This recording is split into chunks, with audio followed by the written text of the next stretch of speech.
Në Britaninë e Madhe unë punoj në një kompani që merret me rrjetin energjetik britanik. Ato patën disa patenta në zhvillimin më tej të një transformatori të zgjuar në Britaninë e Madhe. Unë isha si data scientist atje dhe kisha një eksperiencë në plan të parë se si rrjeti britanik funksiononte, çfarë ato synonte të përmirësonin. Konkretisht, kompania ime synonte që të rregullonte tensionin, atë që njihet voltage regulation, reduktimin e harmonikave, dhe ajo që mua më dha përshtypje më të mëdha ishte dhe në lidhjen me balancimin e fazave dhe asimetrinë e fazave. Nga të dhënat që unë studioj në Britaninë e Madhe, nga të dhënat për klientët real që ato kishin, nga 1/3 në 2/3 në stacionet elektrike në Britaninë e Madhe kishin probleme të theksuara me asimetrinë e fazave. Pra ishte një problem i madh me humbje të mëdha teknike. U mundova që kur erdha në Shqipëri hapa dhe biznesin në bashkëpunim me kompaninë që punoja më parë, isha si konsulent i tyre nga Shqipëria, doja që të sillja një eksperiment në një program kompjuterik që unë zhvillova në kohën e lirë për të gërqetuar këtë program kompjuterik dhe me realitetin për të thënë për shembull se cilat ndryshime duhet bësh në rilidhjen e disa klientëve në faza të ndryshme për ta balancuar sa më tepër rrjetin energjetik të tensionit të ulët dhe të ulësh humbjet që në atë që në asimetrinë e fazave. Kjo është diçka që zbatohet në Europë tashmë dhe kudo në botë.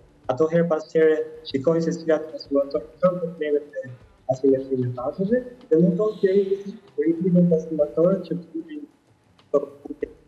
që janë gjithmonë aty që kanë humbje teknike.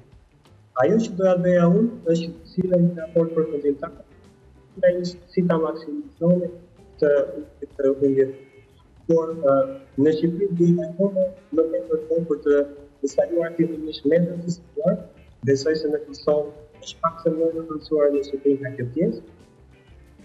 Konsumatorët vendor të kenë metrat të zgjuar që t'i marrim të dhënat, t'i analizojmë dhe më pas të japim një raport përfundimtar se cila është si duhet të veprojmë për të ulur sa më tepër humbjet në rrjetin energjetik. Domethënë gjithë kjo punë kaq e mirë që mund të bëhet në rrjetin energjetik filloi nga koha jote e lirë për të bërë një program kompjuterik që ndihmon në këtë aspekt. Më trego, po sa kohë tu desh për këtë programin? Sa ke kohë të lirë ti?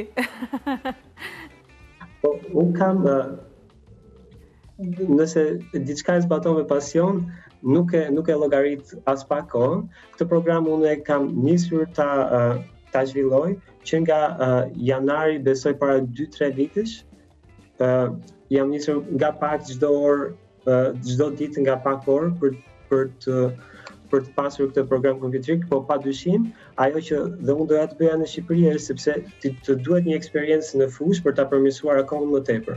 Aktualisht mbetet teorik, është në kompjuterin tim, prodhon raporte të konsumatorëve të cilat janë me të dhëna jo reale, janë me të dhëna që unë kam analizuar më parë nga eksperienca të ndryshme në Britani e tjera, por duhet një aplikim në terren për të parë rezultatet atë që benefitet që ajo sjell.